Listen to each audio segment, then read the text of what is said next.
Good evening, Guam, and welcome to the KUAM News D18 after party. We have a lot to talk about tonight, including our KUAM News UOG student poll. We'll introduce our panelists from the Grand Old Party, the Republican Party of Guam, Mr. Aaron Unpingco. Good evening. Buenas. From the Independence Task Force, Dr. Michael Bevacqua. Half a day, buenas noches. And from the Free Association group, Mr. Adrian Cruz. Half a day, Tataza. So, couple really strong candidates tonight. I mean, these, Therese Terlahi. Hard to believe she's coming off her first term. Yeah, she seems like such a seasoned politician already, and according to your poll, she won first place. So I'm surprised that Mary Torres wasn't a little farther up there. She's been, how many terms is this for her? 2, 3, something like that. She's another one that seems like she's been in there longer than she has. She's been in there longer than right? Yeah, absolutely. But Therese, I could see the appeal why people like her, and she's obviously has a good understanding of the issues. I think she brings a lot to the. I think she's BJ Cruz Part 2. You know, the lawyer, the person who's always advocating, being the devil's advocate in whatever arguments they have in the legislature. So I think she's great for what she does. I wonder if she's going to be the speaker. Between her and probably... well, I mean, that's if we get a Democratic majority. I mean, our poll, and, what's interesting here is spots 13 through 21 are really, really close, but looking at this poll, it's a slim 8-7 Democratic majority, which, Aaron, I know that's got to make you guys on the, over there, the Republican Party, feel good because, absolutely. You can definitely say the Republican candidates have been working hard and getting out there. Yeah, I agree. And going back to Mary, I think Mary's also attractive too, in that she's a independent thinker. She, and that's something that the party welcomes. Right. So, everything may not be, no party's perfect, but nonetheless, yeah, she's good. She is a big fan. With Speaker Therese Terlahi, one of the things that she said in the interview with Nick really kind of clicked with me, and she talked about checks and balances, and what one of the purposes of the legislature is to be that check on the executive branch. Right. And that's why I watch a lot of session, and she usually is that person who speaks up and asks those questions, and like you said, plays a devil's advocate. And Democrat though she may be, I can tell you that Therese is not one to just like toe any party line. Right. And so I think she's great for what she does. I think she brings a lot more experience than a lot of the people that are in the top 15. Right. Yeah. And of course we need that sense of continuity in the legislature. And so how many incumbents do we have? 1, 2, 3, 4. Well, all the incumbents finished in the top 15 in our poll. Yeah, there should be 7. Right? So she's gonna do a good job. I think she's really one of the bulwarks of her party. But at the same time, I think she really appreciates the fact that the legislature is a separate branch of government. And according to the poll here, Lou is leading by 65% or 63%. Even if Lou makes it, I don't think Therese is going to just rubber stamp everything. No. Yeah. And what I really want to see from Speaker Terlahi is it's hard to be in the shadow of BJ Cruz. I mean, he casts a long shadow. He's everywhere on all the issues, and not just BJ. I mean, if you look at the exodus of Frank Uggan leaving Dennis Rodriguez, Mike St-Nicholas, who I noticed has a thing for bullying Therese Terlahi. But, I really want to see her kind of spread her wings and to get out there more. And you're right. I think that she's got a lot more experience than a lot of the candidates. And I look for not just Democrats, but the legislature as a whole to kind of look to her to provide that guidance. She was the legal counsel for many years. And, I'm a big fan. I think she brings a lot to the table. She knows her stuff, that's for sure. Yeah. This is going to be an interesting legislature just because democracies tend to give incumbents a big advantage. Right. If you won once, unless you're a pedophile or something, you're probably going to get elected again. Right. And then nowadays, if you run as a Republican in the States, maybe you might get reelected even as a pedophile. Yeah. But what we see here, I think, is we can definitely count on most of the incumbents to get reelected, because people want change, but they probably don't want too much change. Right. Because what we're going to see is there's going to be a lot of solid contenders. The people that got name recognition, the people that have already gone to the rosaries, that have gone to the family functions, have already asked you for the vote before. But then there's going to be a huge pack of people that are struggling to get into those last couple slots. Right. Right. And that will really sort of change the character of what the legislature is, because we've got some people who are coming back, who've been elected before, who are sort of old hands at the GovGuam Tina Monia game. Barnes. And then Adolfo Palacios is running Right, again Telo-Taidegui. But then we have people that sort of come from the community. We've got educators, Right. activists, and so on. News people. Good mix. Yeah, and I so wish there were 21 senators because I wish so too. sadly, a bunch of these guys aren't going to get elected. Come I think Tuesday. between number 14 and 20, that's Julia Santos, Jermaine Alerta, Sabina Perez, Kenjo Ada, Adolfo Palacios, Kelly Marsh, and Peter Terlahi. I think that's probably where the toss-up's going to be. Yeah. I'm not so sure about 21 and below, and I wouldn't put anybody from 14 and 15 as a dead set go. I mean, that's just one rosary party, and you Right. probably get elected, Yeah, right? yeah. I'm feeling good about a Republican majority, though. Are you? I keep hearing that.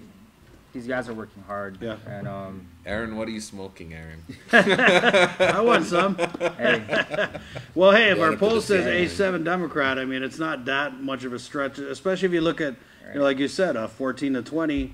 There's going to be a lot of play there. Right. But even that, so 14 to 20, there's only two Republicans Right, that, yeah. The rest are it's overwhelmingly going to be a Democrat. women majority if we Well, yeah, we've got 9 Going women off in the this. top 15. So think- That'll be a first. Yeah. I think one thing that we'll definitely see, though, is that because the Republicans didn't have a divided primary, an uncontested primary, there was less sort of discussion in the party, less sort of activity. Absolutely. I think Whereas there's a lot more on the unity Democratic going side, on. I mean, they had, genuine. every campaign had their events, and every senatorial candidate had to go to all Right. the events. Right. And so you're They out kind of there weeded more. out a lot of the people but it's who weren't really going to make it in. Because for a lot of these people, it's all about getting that name recognition, right? So your 500 closest friends and family members know who you are, but you need 5,000 more to get into the legislature. And with the Republicans not having any sort of division in the primary, but the Democrats having it, it required them to go more, yeah. get exposed Difficult more, who's get gonna themselves go out to, more. Right. et cetera. We didn't But have, some of these Democrats show up to the Republican rallies, right?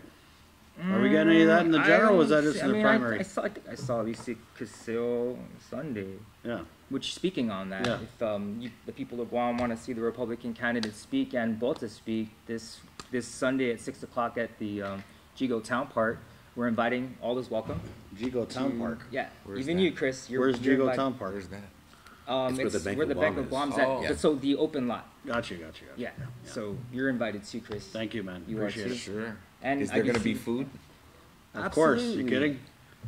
You should hear our candidates speak. They're everyone's polishing up. I like it. Right. I mean, the energy's there. You feel it. When you go to these events, you feel the energy of the Republican Party, just the candidates himself, and then definitely Bota. So I feel like Will is working really hard. Will Castro is working really hard with absolutely. the group of the Republicans that do the waves. I follow him on Instagram, and he's got Stephen Guerrero, Janae Uggan, Ben Servino. Sadly, cute. Primo Ben finished last Yeah. in our poll here. They're like- Kenjo Ada. They like reenact Abbey Road and the Beatles in the middle of the street. It's Right, it's cute. yeah. I like it. Yeah. Luis Munia, wow. I'm surprised. I really didn't. I mean, sorry, Louise, you're my friend, but I didn't think she was going to get reelected. But this weed bill really got, it's perfect timing, right? Late in the game. Boom, grow your own weed. Anxiety, huh? So Suffering did you from get your? anxiety. Did you Not get yet, your? Not yet. Yeah, not yet? wait, yeah. Aaron But has I think- PTSD, yeah. so I'm sure he's got. No, so I feel like, Will and Louise, Mary Torres, I don't know how much work she's doing with the Republican candidates. But, kudos to those guys because you're right. I mean, they're let's say in the primary, I really wrote off your slate of candidates and I felt like the Democrats are really strong. But You guys are surging on the senatorial side. Absolutely. I mean, they're out there, they're working together, and you know, like you said, Will Castro is definitely Yeah. you I'm know, pretty sure he's more than willing to take the credit. mentoring, you know, these guys as they come in. Because let's be real, man. You Yeah. run for senator, you need that mentorship, and I Yeah. think that's what he provides, and it's definitely helping out the party as a Yeah. whole. And then every Sunday, right, these guys get to work on their you know, their platforms, talk about it, improve Right. upon it. Good captive audience. Absolutely. Right. Yeah. You know, I think though, this really shows though that the traditional way of marketing yourself on Guam really works. You have James Moylan, who put his signs out there. I mean, he's everywhere, and he made it, you know, in the top 10. Just based on that alone. Just based on that alone. I feel, yeah. Because and then Moylan, I think people were like, oh, Moylan? yeah, I Okay. know that name, right? Okay. Yeah. James is a likable guy. Yeah. Super likable, I think. You I know. just wonder, I mean, he's going to get elected, but I want to see what else is there because I see a lot of surface chatter. But, you know, I can't really think of any one thing that's in his platform, but I definitely know that he's, you know, the promotional game is really strong. Absolutely. I wish we could have an election in which people just put their platform, no name, no picture, no nothing, right? You just vote on the issue. I mean, I wonder wouldn't if be it no would fun. come out the same, but you know, at the end of the day, this is a popularity contest, and whoever can get themselves out there for a prom king or queen is gonna take the crown. And I think these people have really put themselves out there. People like James Moylan, people like what's her Amanda name? Shelton? Amanda Shelton. It's funny that they're but- both, to me, these are the signs. Right. Candidates. And then you have Therese Terlahi, who Right. doesn't really do any of No. that. And she's the queen. Top, yep. So, I don't know. Yeah, curious. These results are very interesting. Like Amanda Blas, I'm frankly quite surprised. But she's Well, been working really hard. She has. Yeah. And she's been Yeah. going to... Yeah. I think Yeah. we're really proud of our candidates. I Yeah. know I am. Yeah. So No, I mean, I got to say, like... She goes And, to all the Democratic yeah. stuff. Yeah, no. She does. yeah. She does. So she's really got herself out there. And I feel like with Amanda, the fact that she resigned from that job, you know, the administration, in order to kind of pursue this candidacy with, you know, nothing hanging Says over a her lot, head, a right. clear conscience. absolutely. I don't know. I think maybe that really I struck think a people chord don't with people. care. You don't think I they mean, care? look, just two people below is Right. Telo Taitagui and Julia Santos, Yeah. who, you know, Well. who work for the administration. Maybe they're mixing her up with Amanda Shelton. I always say that. That's true. Pretty sure it makes both Amandas hate me. Right? Hey, what can you say? And Are we turning the page now? Why not? This is It's the more interesting one. yeah. Let's save the gubernatorial senatorial's for very last. interesting too. But I love there's senatorial. just too many variables. There's Like, a lot of it's- good is. candidates. You know, You this basically election. we could all bet right now. Ron McNinch is in here. We could bet Yeah. lunch with him. Well, I'm still waiting. I'm still waiting for the Ron McNitch. If you're listening to For this, the I'm primary still night waiting. lunch. I'm still waiting for our. Give these guys a lunch. happy Because meal. we can almost guarantee who's locked, who's going to make it. But then there's those last The bottom, 5, right? 6 slots Yeah. Right. that are Unknown. totally up. because they're really close. Yeah. Because I mean, I don't necessarily know about this. This seems more like it would be interesting to know in the data what the demographics were. Because Right. this seems like it was probably a younger demographic. It seems like it. Because people that are more likely to know some of the younger candidates. Mm. Because I think in general, some of these candidates that are lower, like let's say Pido Terlahi, for example, Right. he may have a better name recognition than somebody like Julia Santos or Amanda Yeah. Blas. Right. Kelly But- Marsh. Kelly Marsh. But Oh, we're still- for the younger population, though, they're more likely to know these candidates that have been in the media, that have, that are on social media and stuff like Yeah, that. and you know it's crazy if you look at number 10, Luis Muña, 147 responses. Next one's 133, and then there's only 4 separating Amanda from Clint Rigel. So like you Yeah, know, like you that's- said, there's that's gonna be a lot of super play close. here. And Yeah. candidates like Sabina Perez, I really like. I like her too. I really like her, and I want to see her finish, in the top 15. But So, I think what we're about Ken discount- Joada? When you look at Ken Joada here, You know, I he's think- got name recognition. he does. Everybody knows Ken Joada. You know, because if you're alive, you should be dead. And Right. If You know, I think if we're you know him, don't unknow him. We're discounting the fact that we have how long to the 3 weeks, general? 20 days. They're gonna do. I'm waiting to feel the blitz. 'Cause Right. The blitz is coming, and I think I think the general population is really going to start paying attention only in the last couple weeks. Which Well, is that's what they tragic. call it. Yeah. They call it the October rally. Yeah, I mean, yeah. but So we'll have to see. I mean, this whole list is, at least the bottom half is probably going to change. Yeah. If we still had 21 senators, then It's a Kenjo damn would good probably, legislature. Kenjo would probably definitely it. make it in. Yeah. Yeah, he would Viva a Republican. meme every day. Man, you know, if I had a party, I would want an Aaron to work for me to, Yeah. you know, to. No Joe one who Smosh. has ever sat in for the Republicans has said Biba Republican. Never. You're the first one. Hey, I got a saying, when in doubt, Biba it out, you know?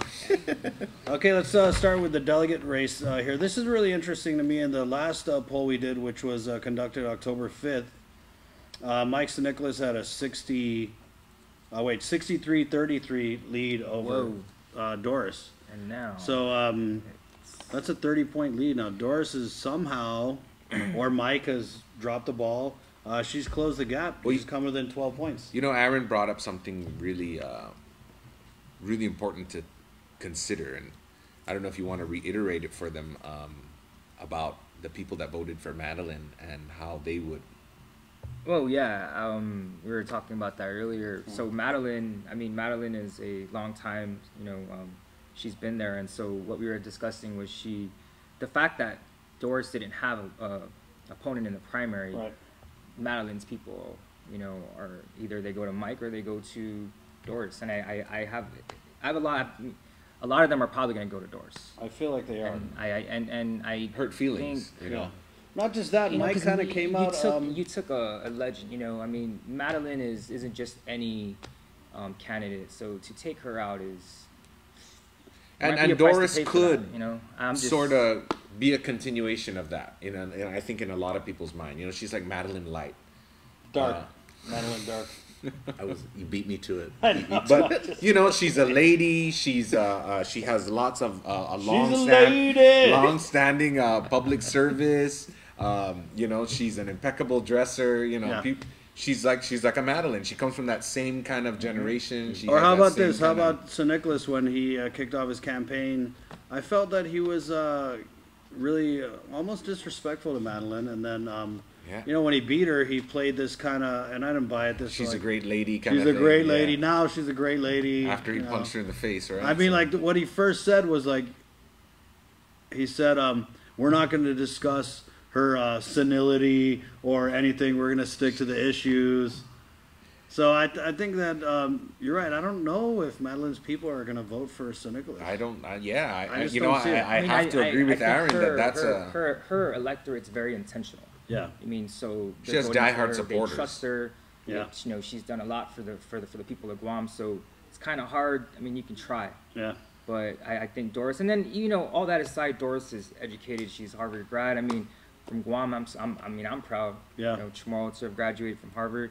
I think she's an awesome candidate. She's going to do well for. Well, she's definitely. I mean, I think across the board, even with the Bota team, I think the Republicans are kind of surging now, and we'll get to that when we talk about the gubernatorial. I'm not the biggest fan of Republicans, but I see it. I think you're see them. secretly a Republican, Chris. Secretly, deep down inside. You Still wish, Attorney bro. General. So we'll see with Mike St. Nicholas and Doris Flores Brooks because now my impression of it is Mike St. Nicholas doesn't get his strength from the party itself. Yeah. Because Definitely he doesn't not. have a strong symbiotic relationship. He doesn't with even the show up party. to any of their Right. stuff. Yeah. But he's got a lot of strong independent support. So voters that are not particularly attached to any party, but just like the idea of somebody standing up to power or Yeah. criticizing that the sort of the loose voters out there who just kind of who see like a headline and then think, oh, this guy's doing good. But then, so now it's a little bit different because now Doris Flores Brooks is coming into it. And Madeline, I think, was kind of asleep at the congressional wheel. Yeah. Far away, sort of in the States, not taking her Right. challenger as seriously as she should have. So she kind of got surprised. And now, when you've got these two here, Mike St. Nicholas, Doris Flores Brooks, now it's an issue of sort of who has the right temperament to send to Washington, Right. D.C. Right. Because it's one thing if you're talking about Mike St. Nicholas in the context of local politics, right?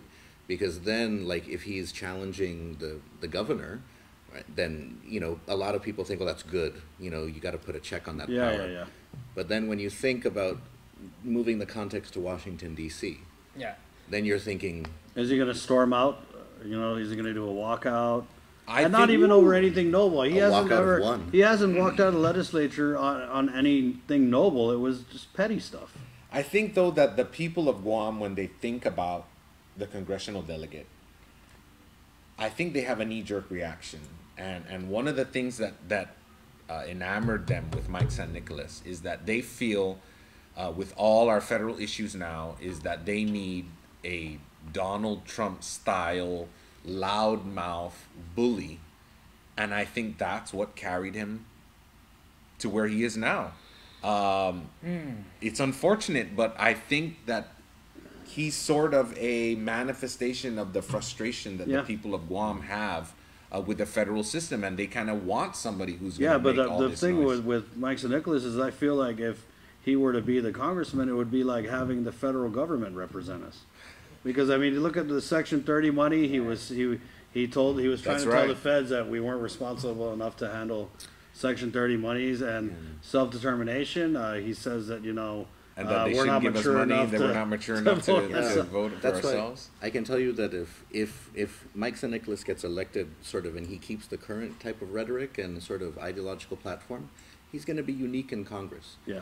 Every single congressional representative runs against the federal government and basically runs against the way the federal government is taking advantage of us. They're not giving us what's owed. You always want to reduce federal power. Well, you want to increase federal benefits, reduce federal interference. I think Right. he wants to increase federal power. And I think so, And so too. that's a huge break. that's and- why I make the joke like, which Republican do you think is going to win for Congress? Because I feel like we have two Republicans running in the general election.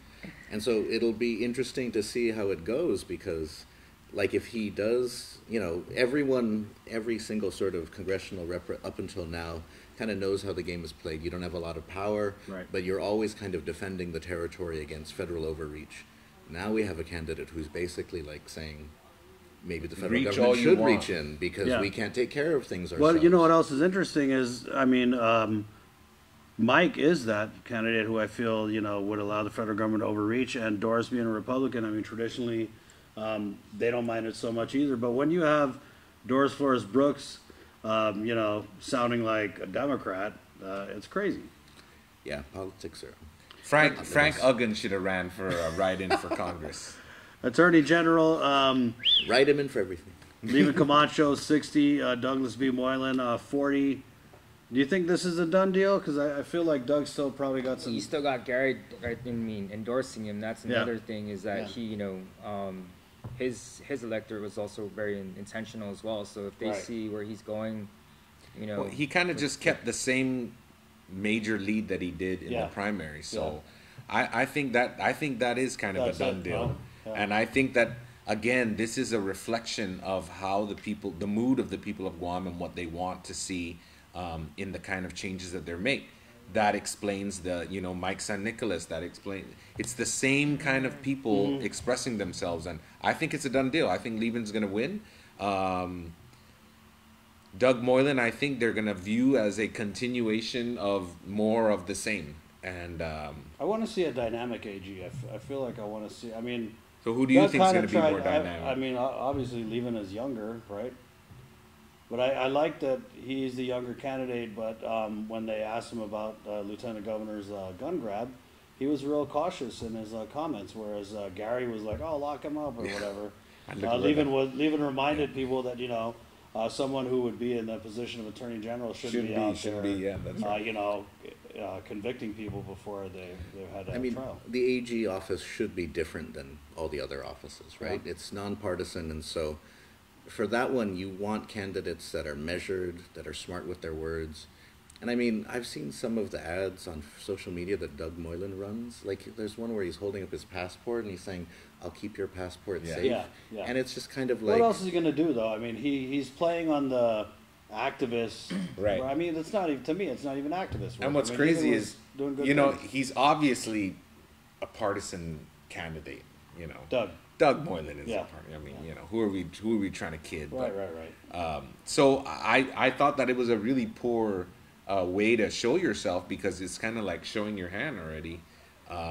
And he is going to be more of the same thing. And I think the polls clearly reflect it. And I think you can't pull the to bull be over fair, the though, eyes. when I look at Doug, I feel like Doug, for some reason, maybe it's his marketing, would be the tough on crime kind of guy. And you know, look at the way He does Guam market is now. himself I that mean, it's not a safe place to live. Well, But that's do you think subjective. that's gonna? Yeah, I mean, you're right. It is, Yeah. Do I think what? Do you think that that's gonna help Doug? Maybe close the gap a little. I think, you know, the final poll's the day of the election. I mean, with Yeah, of Gary, course, of course. with Gary coming out, I mean, we'll see. You know, I mean, we'll see. 20 points, though, is pretty big. You know. It is, yeah. It's pretty big. So But you're right to bring up that passport thing. I thought that was an interesting play on Doug's part, insinuating that because Levin has sued the federal government, or he was part of We It Are was, you Guahan. know, And that's kind of like pretty, that's a lot of Yeah. hubris to say that an attorney general in some territory is going to be able to save your passport, right? Like, come on, It's- give me a break. It's really weird. I mean, I think it's, even though there's ways in which sort of community activism has made gains in the public discourse, Right. there's still those who see it as sort of a Fringe word to group. sink But it's all your, the sink it's all you the on. old conservative Yeah. guys, like Ron was made no secret of how he feels about issues. And that's why you can see the difference there. I mean, in some ways, Levin is buoyed by the fact that he is younger and he is newer. Yeah. And But you know, at the same time, he's also kind of far removed from that We Are Guahan. I don't want to call it a phase, but I mean that was kind of the initial wave Yeah. of That was a people long who time stood ago up to for the him. build-up. yeah, no, Yeah, he's no. focused Stood on. up to the I know. build-up. I gave the tomorrow answer. Yeah, no. Yeah, no. He's focuses on other things, but it's good that he has that backing, though, especially with the Davis case going on. You want sort of an AG in there who's not gonna who's gonna be Kowtow and attentive just- to sort right. of the federal. Because Yeah. right now there's several cases going on with the federal government, Right. from the plebiscite to or.dump and so on. Right. There's going to be a lot more. And you don't want somebody whose sort of opinion is on the federal issues, I'm going to keep your passport safe. Yeah. You know, you want While somebody... we get screwed and everything else. Yeah. Right? So- Hold on to your passport. Bend over. Gubernatorial now. Save the best for last year. Leon Guerrero Tenorio. This is 300 people surveyed, about 300. 63% Tenorio Ada. 33%. Now, Adrian, and we'll get to you, Aaron. You've kind of been ringing the bell and saying that, Ray is done. Do you still feel that? Well, I mean, that's like a 30 point, that's even worse than leaving Camacho and Doug Moylan, and we're already calling that. You know what I mean? So, again, she has the deepest war chest. She has really put herself out there far greater than any other candidate. She put her stuff out there really early. And she has really whipped up community support. I don't know about that. Well, She barely won the primary. she did, but look at her now. Yeah. She's at 63%, and the write-in and unsure is at 12, and Tenorio Ada is still at sort of the same number that he was, if Yeah. Or so yeah, going to and I see the results, but you gotta take into account too when this poll was taken. I believe it came out with October 12th, Right. 13th. So that was before the write-in announcement by Frank. That was also before the conflict of interest, the Lou hates pro-life, foster children. Pro-life. What was after the Lou Hates foster children? pro-life, and then you gotta realize, man, Guam, we are strong in our faith. You're a Catholic. Right, so I mean, pro-life. I mean, that's just there's no questions asked. So, Well, I mean, if you're trying to bait me to have No, a religious experience on I'm KUAS, just- Let me I'm out. just I'll saying. tell you. I'll Before tell the you one abortion thing. debate starts. Okay, I don't think that those kinds of things make or break elections. I think that the people of Guam are concerned about some real problems that we have to face. I just don't think abortion is. I don't think that that's a real problem. I mean, we don't even have a damn abortion doctor to No, but, provide those things here. So Pro-life, it's kind of like a moot yeah. issue, conflict right? of interest, foster homes, and now Frank against write-in. Now these are all elements that were Right.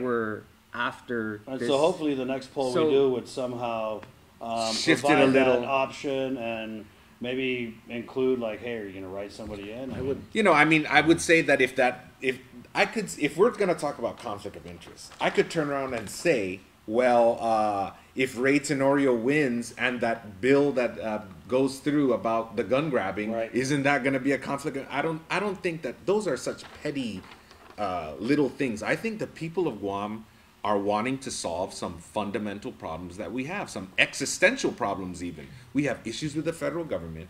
We have issues with our finances right now. I mean, the current administration, the proverbial, crap hit the fan so bad that they had to shut down fire stations and police stations. So we have some real serious problems, and I Right. think those are going to be the issues that people care about.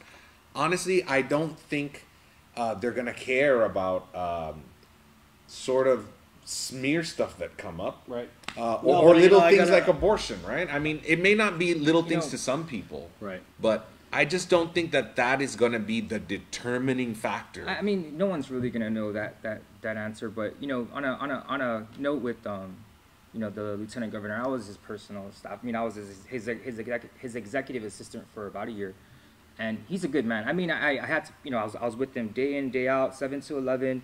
And See, you you should've went to the barbecue with here's the thing about Ray is that even with me, he's pushed me to go back to school, and to me that, and I'm almost done at Tuition free? No, not tuition free, but encouraged me to go back to school. I've been going to UOG since. I have 2 classes left to graduate, and to me, no one else would have pushed me like that except my dad. I promise you. I mean, with the amount of pressure that he did, and he did it because he believes in me. He believes that I can better myself. And to me, if given the opportunity to be governor, you know what I mean? I can only imagine the what he's going to be able, the people he's going to be able to inspire Right, the next generation I mean, to I knew better your dad, themselves. Aaron, and I think they're just like, I mean, your dad is just up there, right? And I don't think, and no disrespect to Ray, but they're just worlds apart. And I'm glad he did that for you. It makes me Yeah. feel warm and fuzzy inside. But the people of Guam are going to have to elect a governor, not a coach, not a mentor. Right. But I hear people who support Ray talk about this side of Ray, but you don't see this side of Ray that people talk about. In the political arena. Right.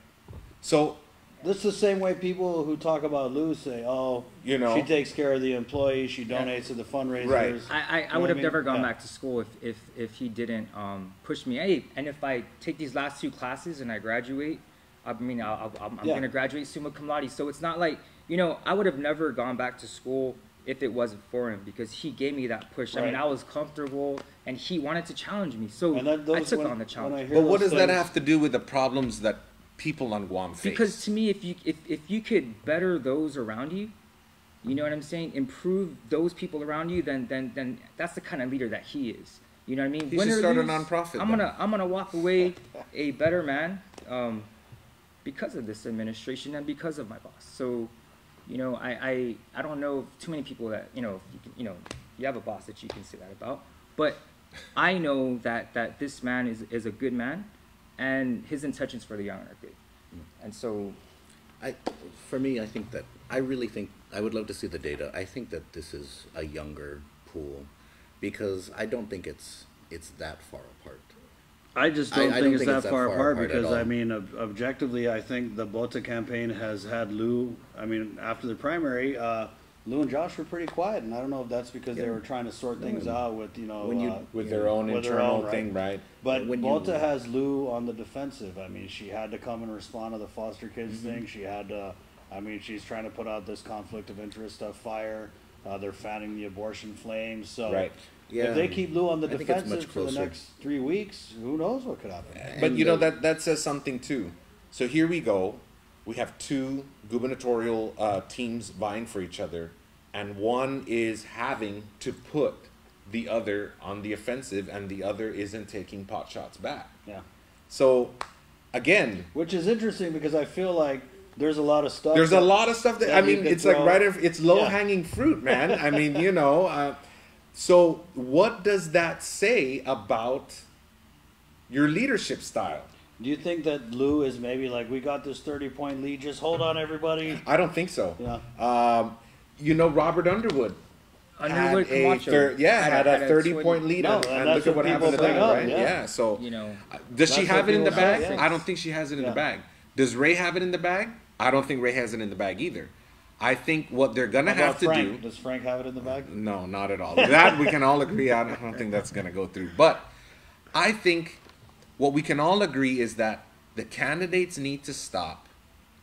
I'm sorry, a team needs to stop with you know, the 8th grade bullying tactics. But I think what they're trying and to get do to is, get to the real issue. How am I going to solve this, and what am I going to do better than what's happened before? Now, he's in a bad position because he can't really say that because he was in the last administration.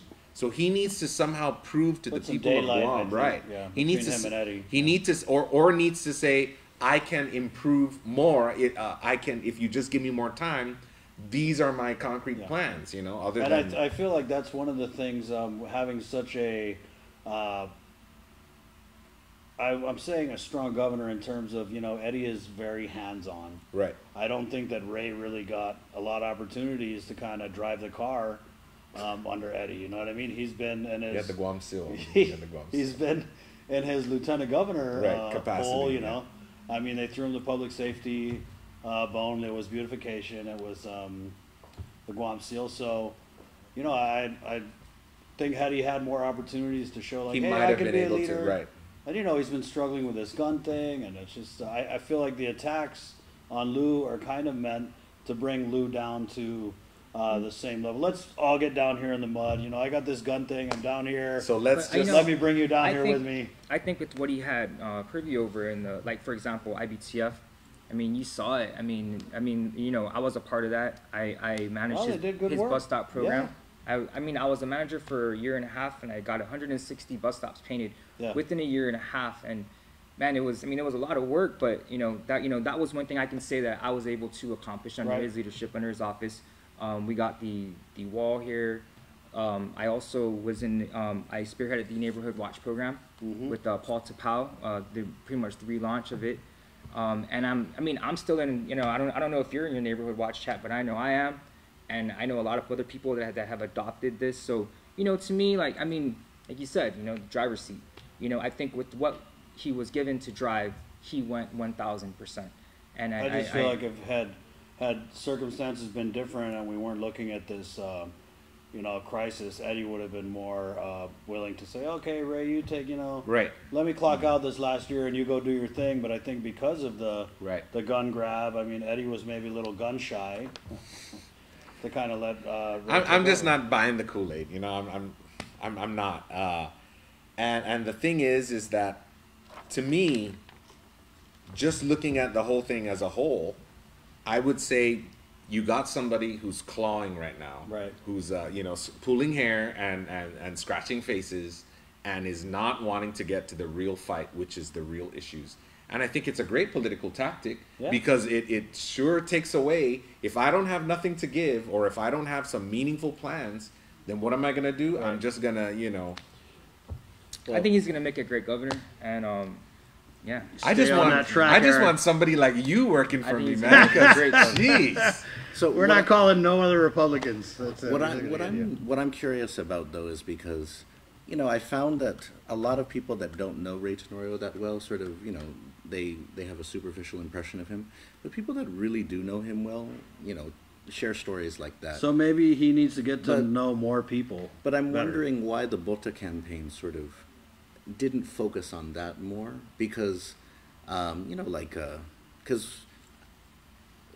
you know, for me, I'm always kind of like, the Bota campaign really needs to pick a new strategy to kind of deal with the gun grabbing incident, because on the one hand, you've got the end of 8 years of Calvo Tenorio, and so the government seems to have all these problems, so it's hard to run as Right. Calvo Part 2. On the record, yeah. And then sort of the gun incident happens and stuff like that. And so for me, it's kind of like, this is the chance where Tenorio should be like unleashed, Right. where they should basically, you know, put him out there so that he can define himself, because the media and social media is defining him.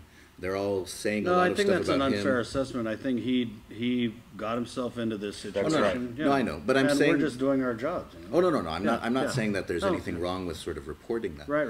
But I'm just saying though that Bota should use this opportunity because right now, I don't trust this poll. Actually, I think it's much closer than that, especially with Well, the addition of the write-in.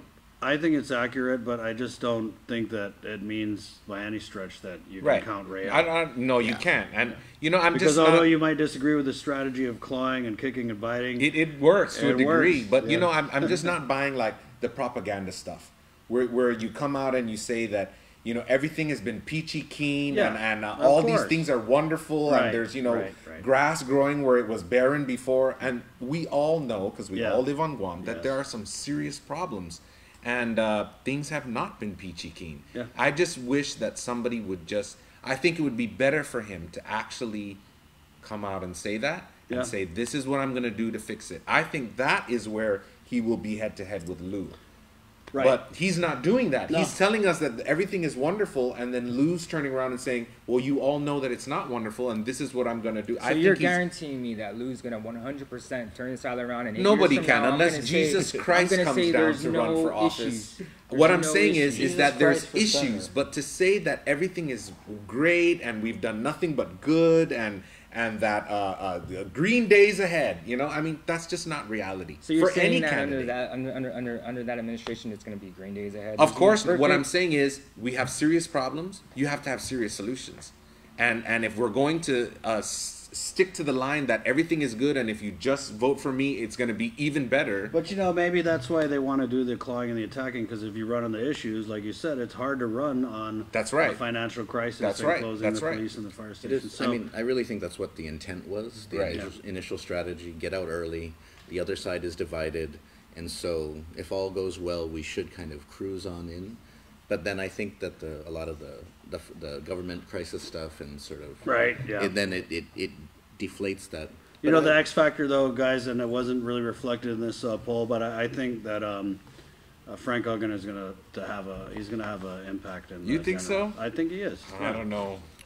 he's I'm gonna- not saying He's not gonna have gonna like get a- 50 plus 1. That's but right. I think that he's definitely going to have an impact, and to write him off would be almost as egregious as writing off Ray. Honestly, I would think that it's going to come down to like